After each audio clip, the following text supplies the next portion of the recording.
في سبيل الله أموال صدق الله العظيم وبلغنا رسوله النبي الأمين الكريم ونحن على ذلك لمن الشاهدين والشاكرين والحمد لله رب العالمين.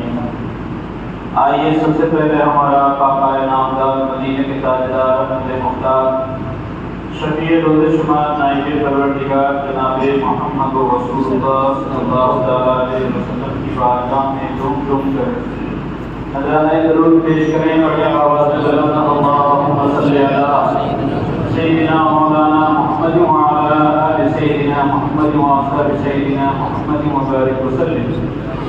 صلو علیہ صلاۃ و سلام علیہ یا رسول اللہ صلی اللہ علیہ وآلہ وسلم. حضرات، ذکر شہداء کربلا کی یہ محفل پروردگار عالم کی بارگاہ میں دعا ہے مولا تعالیٰ ہماری اس بزم کو اپنی پاک بارگاہ میں قبول فرمائے. آج کی اس بزم میں سید الشہداء حضور سیدنا امام حسین رضی اللہ تعالیٰ عنہ کا ذکر جمیل انشاءاللہ کریں. اللہ تبارک و تعالیٰ نے قرآن مقدس میں ارشاد فرمایا کہ جو لوگ خدا کی راہ میں شہید کیے جائیں ان کو مردہ نہ کرو. شہداء بہت سارے ہوئے اور قیامت تک ہوں گے، لیکن شہداء کربلا کا ایک الگ انداز ہے، یہ ایک الگ اپنی شان ہے. ایسا نہیں ہے کہ امام حسین اور آپ کے خاندان کو جس بے دردی کے ساتھ شہید کیا گیا، ایسے اور بھی لوگ شہید ہوئے جیسے حضرت امیر حمزہ کی شہادت بڑی دردناک، حضرت عثمان ابن عفان رضی اللہ تعالیٰ عنہ کی شہادت بھی دردناک. اس سے پہلے ابتدائے اسلام میں کئی سارے مسلمانوں کو بڑی دردناک طریقے سے شہید کیا گیا، لیکن امام حسین رضی اللہ تعالیٰ عنہ کے ساتھ یہ واقعہ ہوا جو بہت ساری وجہوں سے خاص ہو جاتا ہے. کوفیوں کا بلانا، پھر دھوکہ دینا، پھر شامیوں کا خفیہ طریقے سے گورنر بھیجنا، بدعتی کرنا، یہ تمام چیزیں، اور پھر میدان کربلا میں لے جا کر امام حسین کو جنگ کے لیے مجبور کرنا، نہ چاہتے ہوئے بھی جنگ کرنا، یہ ساری چیزیں ہیں جو میدان کربلا کو سب سے الگ شان عطا کرتی ہیں. امام حسین رضی اللہ تعالیٰ عنہ کی زندگی پر اگر نظر ڈالیں تو آپ کی ولادت 4 ہجری میں 5 شعبان کو 4 ہجری یعنی اعلان نبوت یہ مدینہ شریف آنے کے 4 سال اللہ کے رسول صلی اللہ علیہ وسلم کی چچی حضرت ام الفضل وہ فرماتی ہیں کہ ہم نے ایک خواب دیکھا. نبی کی بارگاہ میں حاضر ہوئی اور کہنے لگی یا رسول اللہ ہم نے ایک خواب دیکھا ہے، اور ایسا خواب دیکھا کہ بیان کرنے کی ہمت نہیں ہوتی. نبی نے فرمایا کہ بیان کرو. انہوں نے کہا یا رسول اللہ بہت ہی تکلیف دہ اور دردناک خواب دیکھا، کہا بیان کریں. انہوں نے بیان فرمایا کہ یا رسول اللہ میں نے دیکھا خواب میں کہ آپ کے جسم کا ایک ٹکڑا کاٹ کر میری گود میں رکھا ہے. نبی اکرم صلی اللہ علیہ وسلم نے فرمایا کہ یہ تو اچھا خواب ہے. کہا وہ کیسے؟ کہا ایسے کہ اگر تمہارا خواب سچا ہے تو انشاءاللہ فاطمہ کے گھر میں بیٹا پیدا ہوگا جو تیری گود میں رکھا ہے.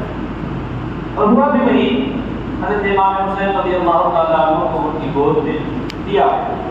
امام حسین رضی اللہ تعالیٰ عنہ نے تربیت پائی خود اپنے نانا جان سے، اور تربیت کا انداز بھی بڑا نرالا. آپ کی جب ولادت ہوئی تو حضرت نبی اکرم صلی اللہ علیہ وسلم نے نام رکھا شبیر. حضرت امام حسن کا نام رکھا گیا تھا شبیر. یہ دونوں نام حضرت ہارون علیہ السلام کے بیٹوں کا نام ہے. اس کا عربی میں جو ترجمہ ہوتا ہے وہ ہے حسن اور حسین. روایتوں میں آیا کہ اللہ تبارک و تعالیٰ نے حسن اور حسین یہ دونوں ناموں کو پوری دنیا والوں سے پوشیدہ رکھا کہ حضرت امام حسن اور امام حسین سے پہلے کسی کا بھی یہ نام نہیں رکھا گیا، کیونکہ اللہ تعالیٰ نے ہر شخص کے ذہن و فکر سے اس چیز کو چھپا کر رکھا تھا. یہ خاص نام تھا جو خاص لوگوں کے لیے تھا. ان کے بعد پھر پوری دنیا میں ہر جگہ حسن اور حسین نظر آئے، لیکن ان سے پہلے کسی کا نام حسن اور حسین نہیں رکھا.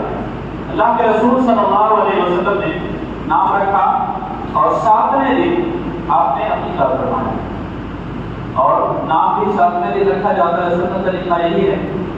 اور تحنیک فرمائی خود نبی صلی اللہ علیہ وسلم نے اپنے روابط سے. تحنیک ایک رسم ہے، اس چیز کو ہم لوگ نہیں کرتے، اور بچے کی ولادت پہ بہت سارے رسم پارٹی بھی کرتے ہیں، لوگوں کو دعوت بھی دیتے ہیں کہ یہ چھٹی کی رسم ہوتی ہے. لیکن اسلامی نقطۂ نظر سے یہ ایک بہت اچھی چیز ہے کہ اس دن 7ویں دن کسی نیک آدمی کو بلایا جاتا ہے. وہ نیک آدمی کوئی چیز اپنے منہ میں چبا کے اور پھر اس کھانے کو اس بچے کے منہ میں ڈال دیتا ہے، اتنا جتنا ہو اس کے لیے خطرناک نہ ہو، جو ہضم کر سکے، اور اس کی برکت پھر اس بچے کو پوری زندگی ملتی ہے.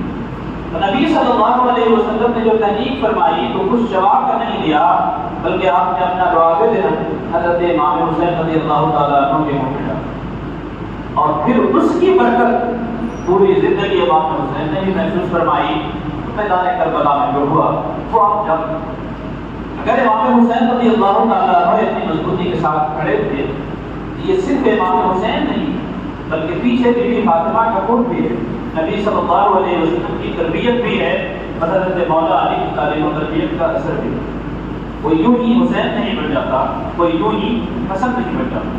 اللہ کے رسول صلی اللہ علیہ وسلم نے امام حسین رضی اللہ تعالیٰ عنہ کے بارے میں فرمایا، حسین منی وانا من المسلمین، میں حسین سے ہوں اور حسین مجھ سے. حسین میرے اتنا قریب ہے کہ لوگ کوئی نہیں ہو سکتا، اور میں بھی حسین کے اتنا قریب ہوں جو کسی کو نہیں. یا ہمارا حسین کے ساتھ جو رشتہ ہے وہ کسی اور کے ساتھ نہیں ہو سکتا، اور حسین کا جو میرے ساتھ رشتہ ہے، جو تعلق ہے، وہ کسی اور کے ساتھ نہیں ہو سکتا. اور آپ کو معلوم ہے یہ نبی صلی اللہ تعالیٰ علیہ وسلم کے جسم کا سایہ زمین پر نہیں پڑتا تھا. یہ بات بالکل مسلم ہے، اور مستند حدیثوں میں یہ بات وارد ہے. امام حسین اور حضرت امام حسن مل کر دونوں نبی صلی اللہ علیہ وسلم کی شبیہ بنتے ہیں.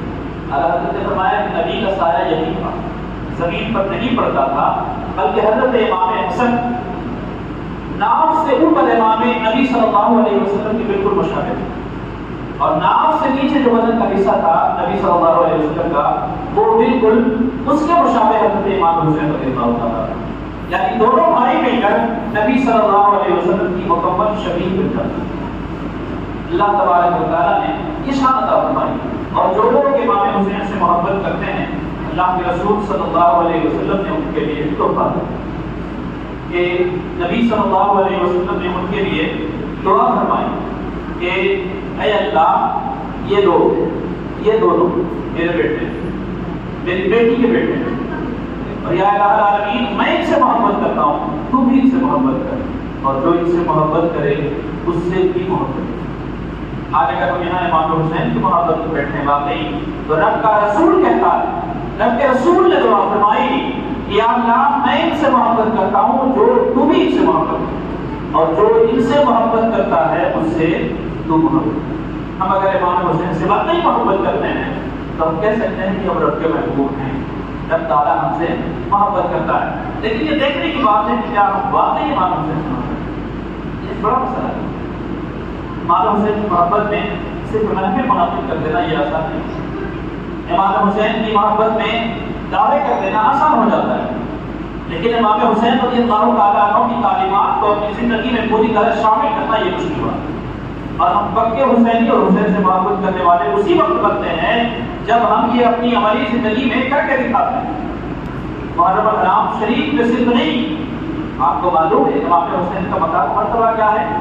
آپ کی ایک وقت کی نماز مکمل نہیں ہو سکتی حسین اور اہل بیت کے. آپ نماز پڑھتے ہیں نا، درود شریف پڑھتے ہیں، کیا پڑھتے ہیں؟ اللہم صلی علی سیدنا مولانا محمد وعلی آل محمد وعلی آل محمد. یہ کیا ہے؟ آل محمد کون ہے؟ جب تک آپ آل محمد پر درود نہیں پڑھتے اس وقت تک آپ کی کوئی نماز مکمل نہیں ہوتی، کوئی نماز پوری نہیں ہوتی، کوئی نماز قبول نہیں ہوتی. یہ شان ہے اہل بیت کی، اور پھر اہل بیت میں امام حسین کی شان بھی نہیں رہتی۔ اللہ کے رسول صلی اللہ علیہ وسلم نے فرمایا کہ حسین جنتی جوانوں کے سردار ہیں، اور ایک روایت میں آیا الحسن والحسین سیدا شباب اہل الجنہ، حسن اور حسین دونوں جنتی جوانوں کے سردار ہیں۔ جو جنتی جوانوں کا سردار ہے اس کا اندازہ کر سکتے ہیں کہ شان کسی بلند و بالا ہے۔ اللہ کے رسول صلی اللہ علیہ وسلم نے یہ تربیت اس طرح سے فرمائی شروع سے۔ حضرت امام حسن رضی اللہ تعالیٰ عنہ مسجد نبوی میں تشریف لائے اور زکوٰۃ کی کھجوروں کا ڈھیر لگا ہوا تھا، زکوٰۃ جو وصول کی علاقے سے آتی اس کا ڈھیر لگا ہوا تھا۔ حضرت امام حسن نے کھجور اٹھایا اور منہ میں ڈالا، اور آپ کو معلوم ہے زکوٰۃ کا مال سادات کے لیے حرام ہے۔ سادات چاہے فقیر ہی کیوں نہ ہو، آل رسول چاہے وہ فقیر ہی کیوں نہ ہو، مسکین ہی کیوں نہ ہو، وہ زکوٰۃ نہیں کھا سکتا۔ تو نبی صلی اللہ علیہ وسلم نے جب دیکھا تو کیا کیا، منہ میں انگلی ڈال کے کھجور نکال لی اور فرمایا، ابھی بولتے ہیں کخ کخ، جیسے ہم اردو میں بولتے ہیں تو تو، یا جو بھی اس طرح، فرمایا کہ ہم سادات ہیں، ہم زکوٰۃ نہیں کھاتے۔ آج ہم کیا کرتے ہیں؟ کیا اس طرح سے اپنے بچوں کی تربیت کرتے ہیں؟ یہ اپنے آپ میں ایک بہت بڑی بات ہے کہ ہم یہ کہتے ہیں ابھی بچہ ہے سدھر جائے گا، ابھی بچہ ہے ٹھیک ہو جائے گا، ابھی بچہ ہے چلتا ہے، لیکن اللہ کے رسول صلی اللہ علیہ وسلم کی تعلیمات نہیں ہے۔ امام حسین کا اگر ذکر سنتے ہیں تو اپنے گھر میں ان چیزوں کا اہتمام کریں کہ بچہ کہیں سے کوئی چیز لے کر آ کے کھا لے، ایسا نہیں ہونا چاہیے۔ ایک لقمہ جب انسان کے سینے میں پیٹ میں جاتا ہے حرام کا تو 40 دن تک عبادت کرنے والے کی عبادت میں لطف ختم ہو جاتا ہے، عبادت قبول نہیں ہوتی۔ ان لوگوں کی بھی جو اللہ والے ہوتے ہیں، جب بھول چوک سے ان کے حلق سے نیچے اتر گیا کوئی حرام بھی لقمہ تو ان کی عبادت قبول نہیں ہوتی، عبادت میں لذت نہیں آتی۔ تو ہم تو عبادت ہی نہیں کرتے، جب عبادت ہی نہیں کرتے تو اور بھی دور ہو جاتے، اور بھی لذت دور ہو جاتے۔ خیر، امام حسین رضی اللہ تعالیٰ عنہ کی تربیت خود نبی صلی اللہ علیہ وسلم نے فرمائی، اور محبت اتنی فرمائی کہ سب کچھ سے مقدم رکھنا۔ صحابہ فرماتے ہیں کہ اللہ کے رسول صلی اللہ علیہ وسلم نے خطبہ شروع کیا جمعہ کا دن، حسنین کریمین دونوں حضرت امام حسن اور امام حسین تشریف لائے، کبھی چھوٹے ہیں، چلتے ہوئے آنے لگے مسجد نبوی میں، چھوٹے تھے چل نہیں پاتے تھے، لڑکھڑا کر گرنے لگے، تو اللہ کے رسول صلی اللہ علیہ وسلم نے خطبہ چھوڑا اور جا کر شہزادوں کو اٹھا کے دیا، اور پھر فرمایا کہ صحابہ مجھے یہ برداشت نہ ہوا، اور پھر وہ دعا فرمائی کہ اللہ میں ان سے محبت کرتا ہوں، تو بھی ان سے محبت کرنا، جو ان سے محبت کرے تو ان سے بھی محبت کرنا۔ اللہ کے رسول نے ہمیشہ یہ دعا کی کہ میں ان سے محبت کرتا ہوں تو محبت کرنا، اور جو ان سے محبت کرتا ہے تو ان سے بھی محبت کرنا۔ اللہ کے رسول صلی اللہ علیہ وسلم حضرت شداد ابن حارثہ صحابی رسول ہیں، فرماتے ہیں کہ ہم نماز پڑھ رہے ہیں، اللہ کے رسول صلی اللہ علیہ وسلم نماز پڑھانے کے لیے تشریف لائے تو شہزادوں کو لے کر آئے اور ایک طرف بٹھا دیا اور نماز پڑھانے لگے۔ جب سجدے میں گئے نبی تو کافی دیر تک سجدے سے سر نہیں اٹھایا۔ شہزاد ابن حارثہ کہتے ہیں کہ مجھے ایسا لگا کہ یا تو وحی نازل ہو رہی ہے یا اللہ کے رسول صلی اللہ علیہ وسلم کو نماز لمبی کرنے کا حکم دیا گیا، یا پھر یہ کہ شاید خدا کا حکم مکمل ہو گیا، یعنی اللہ کے رسول نے اصدار پانی کو چھوڑ دیا۔ حضرت شداد ابن حارثہ کہتے ہیں مجھ سے برداشت نہ ہوا، میں نے سجدے سے سر اٹھا دیا، اور ہم نے سر اٹھا کر دیکھا تو مجھ اول پر شہزادہ حسین اور حسن بیٹھے۔ اللہ کے رسول صلی اللہ علیہ وسلم تسبیح پڑھا کے چلے جاتے ہیں۔ روایت میں آیا بعض روایتوں میں 70 دفعہ اللہ کے رسول نے تسبیح پڑھی، 70 دفعہ تسبیح پڑھنے کا نماز پوری مکمل کر لیتے ہیں۔ اللہ کے رسول نے 70 دفعہ تسبیح پڑھی، اس کے بعد جب نماز مکمل فرمائی تو صحابہ نے پوچھ لیا یا رسول اللہ کیا بات ہے، اتنا لمبا سجدہ، ہمارے دلوں میں خیالات آ رہے تھے، کیا بات تھی؟ اللہ کے رسول صلی اللہ علیہ وسلم نے فرمایا بات کوئی نہیں تھی، ہمارا یہ بیٹا میری پشت پر بیٹھا تھا، مجھے گوارا نہ ہوا کہ میں سر اٹھا دوں اور یہ گر جائے، جب اس نے اپنی مرضی سے اپنے آپ کو ہماری پشت سے اٹھا دیا تب ہم نے سر کو۔ یہاں پہ ایک مسئلہ جاننا ضروری ہے کہ آج ایک پیغام دیا جاتا ہے کہ نماز میں اگر نبی کا خیال آ جائے تو نماز خراب ہو جاتی ہے۔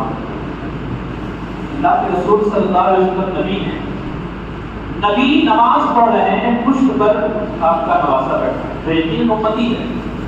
نبی جب سجدے کو ٹوٹ دے رہے تھے، بڑھا رہے تھے، تو ذہن میں کیا چل رہا تھا کہ پیٹھ پہ نواسا بیٹھا، پیٹھ پہ نواسا بیٹھا ہے، 3 بار پڑھا پیٹھ پہ نواسا بیٹھا نہیں اٹھ سکتا، اور پڑھایا 5 بار پڑھے پیٹھ پہ نواسا بیٹھا نہیں اٹھ سکتے، 7 بار پڑھا 10 بار پڑھا، ہر بار ذہن میں یہی بات تھی پیٹھ پہ حسین بیٹھا ہے، اگر اٹھا تو حسین گر جائے گا، سجدے کو بڑھانا ہوگا۔ پوری نماز اس سجدے میں صرف حسین ہی ذہن میں تھے، نبی نے نماز دہرائی، کسی کتاب میں ہے ایسا کہیں نہیں۔ اگر نبی کی نماز میں امتی کا خیال آئے تو نماز فاسد نہیں ہوتی، تو اگر امتی کے نماز میں نبی کا خیال آئے تو نماز کیسے فاسد؟ اللہ کے رسول صلی اللہ علیہ وسلم نے یہ عقیدہ بہت پہلے دے دیا تھا، آج ہمیں پڑھنے کی ضرورت ہے، سمجھنے کی ضرورت ہے۔ امام حسین رضی اللہ تعالیٰ عنہ خاص تربیت یافتہ، اللہ تبارک و تعالیٰ نے شہزادوں کی تربیت کا خاص اہتمام فرمایا۔ ایک روایت میں آیا کہ ایک دن نبی صلی اللہ علیہ وسلم نے امام حسن اور امام حسین کو بلایا اور کہا کشتی دو، تو کشتی لڑنے لگے۔ سیدہ فاطمہ بھی آ گئی، مولا علی بھی ہیں، نبی صلی اللہ علیہ وسلم بھی ہیں، کشتی جاری ہے۔ اللہ کے رسول صلی اللہ علیہ وسلم حضرت امام حسن سے کہتے ہیں حسن حسین کو اس طرح سے پکڑو، آپ بتا رہے ہیں۔ سیدہ فاطمہ نے جب دیکھا کہ آپ کو حیرت کی، آپ نے کہا یا رسول اللہ یہ کیا بات ہے، آپ بڑے بھائی کو بتا رہے ہیں چھوٹے بھائی کو نہیں بتاتے۔ اللہ کے رسول نے فرمایا اے فاطمہ بات ایسی نہیں ہے، بات یہ ہے کہ میں حسن کو بتا رہا ہوں اور حسین کو بتانے کے لیے جبریل امین آئے ہوئے ہیں۔ یہاں کشتی سکھانے جسے فرشتوں کا سردار آتا ہے، پھر وہ سکھایا ہوا تو میدان قیامت میدان کربلا میں کام آتا ہے۔ جب تربیت کا یہ سسٹم ہو، جب تربیت کا یہ انتظام ہو، چونکہ شروع سے یہ بات مشہور تھی، یہ شہزادہ میدان کربلا میں شہید کر دیا جائے، اس لیے آپ نے کئی ساری روایتیں سنی ہوئی ہے۔ اللہ کے رسول کو جبریل امین نے میکائیل علیہ السلام نے مٹی لا کر دی تھی میدان کربلا کی، کہ آپ کا شہزادہ اس زمین پہ شہید کیا جائے گا جہاں کی مٹی ہے، اور وہ مٹی بات تک رہی، اور جس دن امام حسین رضی اللہ تعالیٰ عنہ شہید ہوئے اس دن وہ مٹی کھود بن گئی۔ یہ ساری روایتیں ہم نے سنی۔ اللہ کے رسول صلی اللہ علیہ وسلم نے ایک بچے کو دیکھا۔ جب ہم کسی سے محبت کرتے ہیں، ہم جب امام حسین سے محبت کرتے ہیں تو ہمارے لیے یہ بات خاص ہے کہ ہمارے لیے اس میں کیا ہے۔ صحابہ کرام فرماتے ہیں کہ ایک دن نبی صلی اللہ علیہ وسلم کا گزر ہوا ایک گلی سے، تو ایک بچے کو آپ نے بیچ میں سے اٹھایا، سارے بچوں کو بیچ سے اٹھایا اور اسے بوسہ کیا، پیار کیا۔ صحابہ کرام نے پوچھا یا رسول اللہ یہ کیا ہے، اور اس بچے پر اتنی مہربانی کیوں ہے، یہ بچہ کیا خاص ہے؟ نبی نے فرمایا کہ یہ بچہ خاص ہے۔ کہا وہ کیسے؟ کہا میں نے دیکھا کہ میرے حسین کے پیچھے پیچھے چلتا ہے اور حسین کے قدموں کے نیچے کی مٹی اٹھا کر اپنی آنکھوں میں بنتا ہے۔ جب سے ہم نے دیکھا تب سے مجھے اس بچے سے بھی پیار ہو گیا۔ یہاں تک امام حسین کے نقش قدم پہ چلنے والا نبی کا پیارا ہو۔ اگر امام حسین کے قدموں کے نیچے کی خاک اٹھا کر آنکھوں میں لگائے تو نبی کو محبوب ہو جاتا ہے، اور جو امام حسین کے ایک ایک عمل کو، ایک ایک کردار کو اپنی عمل زندگی میں شامل کرے، دعوے کے ساتھ کہتا ہوں اللہ کو محبوب ہے۔ اس میں کوئی شک نہیں، انسان تو انسان، جانوروں نے بھی اللہ کے رسول کے نوازش سے محبت فرمائی۔ ایک بڑی مشہور روایت ہے کہ ایک شکاری نے ہرن کا ایک بچہ پکڑا اور لا کر نبی صلی اللہ علیہ وسلم کی پیش کیا۔ حضرت امام حسین رضی اللہ تعالیٰ عنہ اس وقت موجود نہیں تھے، امام حسن موجود۔ امام حسن رضی اللہ تعالیٰ عنہ نے جب ہرن کا بچہ دیکھا تو ان کو یہ خواہش ہوئی کہ ہم اس بچے سے کھیلیں، تو نبی صلی اللہ علیہ وسلم نے وہ بچہ حضرت امام حسن کے حوالے کر دیا۔ اب امام حسن اس بچے کے ساتھ کھیلنے لگے اور کھیلتے کھیلتے جب گھر گئے تو ادھر سے امام حسین بھی آ گئے۔ انہوں نے جب دیکھا تو کہا کہ بھائی جان مجھے بھی چاہیے۔ نبی صلی اللہ علیہ وسلم کے نوازوں نے جب آپس میں بات ہوئی تو حضرت امام حسن نے کہا کہ میں کہاں سے دے سکتا ہوں، نانا جان نے دیا ہے، جاؤ جا کر نانا جان سے مانگو۔ حضرت امام حسین آ گئے نبی کے پاس تشریف لائے تو فرمایا نانا جان مجھے بھی چاہیے ہرن کا بچہ۔ آپ نے بھائی جان کو دیا۔ نبی صلی اللہ علیہ وسلم نے کچھ سمجھانا چاہا، وہ ایک ہی تھا، آیا تھا اسی سے باری باری جو بھی بات ہوتی امام حسین رضی اللہ تعالیٰ کو قریب تھا کہ رو پڑتے۔ جنتے میں کیا دیکھا لوگوں نے، جنگل کی طرف سے ایک تھی اپنے بچے کو لے کر آ گئی اور اس نے آ کر زبان سے بول کر باضابطہ طور پر یہ عرض کیا یا رسول اللہ آپ کے شہزادے کو جو ہرن کا بچہ ملا وہ میرا بچہ تھا جسے شکاری نے پکڑا اور لا کر دے دیا، یا رسول اللہ حسین روے نہ اس کے لیے میں یہ بچہ لے کر حسین کو نہیں رونا چاہیے، ہم اپنے بچے کو پکڑا ہم اپنا بچہ خود سے لے کر آئے۔ یہ جانوروں کا بھی امام حسین رضی اللہ تعالیٰ عنہ سے محبت کا احساس تھا۔ امام حسین کوئی معمولی کردار نہیں، امام حسین کوئی معمولی انسان نہیں ہے، امام حسین ایک پوری تحریک کا نام ہے، ایک پوری تنظیم کا نام ہے، ایک پوری ملت کا نام ہے، ایک پوری لائبریری کا نام ہے اور ایک پوری فکر کا نام ہے۔ یہی وجہ ہے کہ آج مسلمانوں سے زیادہ امام حسین کو دوسرے پڑھتے ہیں، مسلمانوں سے زیادہ امام حسین کو دوسرے سیکھتے ہیں، سنتے ہیں اور ان کو اپنی زندگی میں شامل کرنے کی کوشش کرتے ہیں۔ آج ہمارے پاس وقت نہیں ہوتا، ہم کیا بیان کرتے ہیں؟ یا تو امام حسین کا بچپن بیان کرتے ہیں یا پھر امام حسین کا وہ بڑھاپا جب آپ شہید کیے، بیچ میں جو یہ 50-60 سال کا وقفہ ہے، یہ ساری زندگی کہاں ہے؟ اگر ہم اس زندگی کو پڑھیں تو آپ کو پتہ چلے گا کہ صحابہ نے حسین سے کیسے محبت کی اور امام حسین نے اپنی زندگی میں مذہب اسلام کے لیے کیا کچھ کیا۔ صحابہ کرام میں سب سے افضل بلند والا حضرت ابوبکر صدیق رضی اللہ تعالیٰ عنہ ہیں۔ صحابہ فرماتے ہیں کہ ہم نے دیکھا کہ ابوبکر صدیق نماز پڑھ کے اثر کے بعد باہر نکلے، بچے کھیل رہے تھے، حضرت امام حسن تھے، امام حسین تھے، آپ نے اٹھا کر ان کو اپنے کاندھے پر بٹھا لیا۔ یہ حال تھا صحابہ کرام کا۔ حضرت عمر فاروق رضی اللہ تعالیٰ عنہ، آپ کا معمول تھا کہ جب رمضان کا مہینہ آتا تو بچوں کو کپڑا تقسیم کرتے تھے، مدینے کے بچوں کو، اور جہاں تک پہنچ ہوتی تھی بچوں کو کپڑا تقسیم کیا جاتا۔ تو ایک سال ایسا ہوا کہ کپڑا تقسیم جب کیا جانے لگا تو جو بھی کپڑا آتا آپ دیکھتے یہ اچھا ہے کہ نہیں، آپ نے سارے کپڑے بانٹ دیے اور کہا کہ نہیں یہ حسین کے لائق ہے، یہ حسین کے لائق ہے، سارے کپڑے بانٹ دیے۔ کوئی بھی آپ کو پسند نہیں آیا ہم امام حسین کو، حتیٰ کہ اپنے بیٹوں کو بھی دے دیا، کچھ کپڑے بچے رہ گئے، کہا نہیں یہ حسین کے لائق نہیں ہے۔ پھر اس وقت صنعاء نامی ایک جگہ کی یمن میں جہاں پر سب سے اچھا کپڑا بنتا تھا، حضرت عمر فاروق رضی اللہ تعالیٰ عنہ نے ایک شخص کو بلایا اور کہا جاؤ صنعاء جاؤ اور وہاں سے جو سب سے بہترین کپڑا ہے وہ لے کر آؤ۔ عید سے پہلے وہ انسان جب کپڑا لے کر آیا، حضرت عمر فاروق فرماتے ہیں الآن طابت نفسی، اب جا کر میرا دل خوش ہوا۔ امام حسین کو امام حسن کو بڑا خوش ہوا۔ ہم اندازہ کر سکتے ہیں کہ صحابہ کرام کتنی محبت کرتے ہیں۔ حضرت ابو ہریرہ فرماتے ہیں کہ امام حسین کو دیکھا تو کہنے لگے اللہ، آج جو یہ انسان ہے یہ زمین والوں سے زیادہ آسمان والوں کو اور سب سے اچھا ہے۔ اس طرح کی بے شمار روایت ہیں، لیکن یہ ساری چیزیں اپنی جگہ ہمارے لیے خاص یہ ہے کہ ہم امام حسین کو پڑھیں، امام حسین کی پوری زندگی کی سیرت کو پڑھیں اور امام حسین کی زندگی کو پڑھ کے تو اپنی زندگی میں شامل کرنے کی کوشش کریں۔ آج بھی اگر امام حسین کی سیرت کا عمل کیا جائے تو کربلا قائم ہو تو ہو، کچھ بھی ہو، لیکن ہم اپنی ایمان کے ساتھ، اپنے عقیدے کے ساتھ، مضبوطی کے ساتھ جی سکتے ہیں۔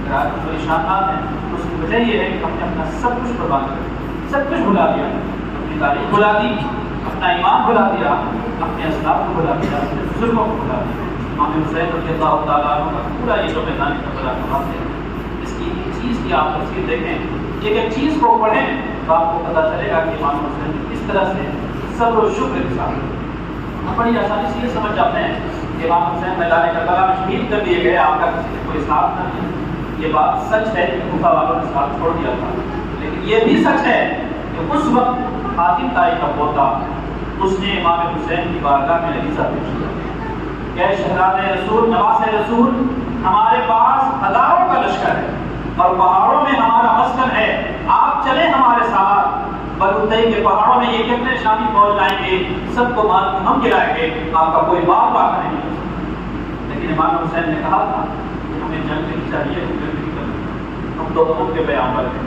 ہم تو امن چاہتے ہیں۔ امام حسین نے اپنا سب کچھ قربان کر دیا، لیکن قربان اس طرح ہوا کہ قربان ہو کے بھی سب کچھ باقی رہ گیا، اور جنہوں نے قربان کیا تھا وہ قربان کر کے بھی سب کچھ گوا گئے، سب کچھ ختم ہو۔ اللہ تعالیٰ سے دعا ہے پروردگار عالم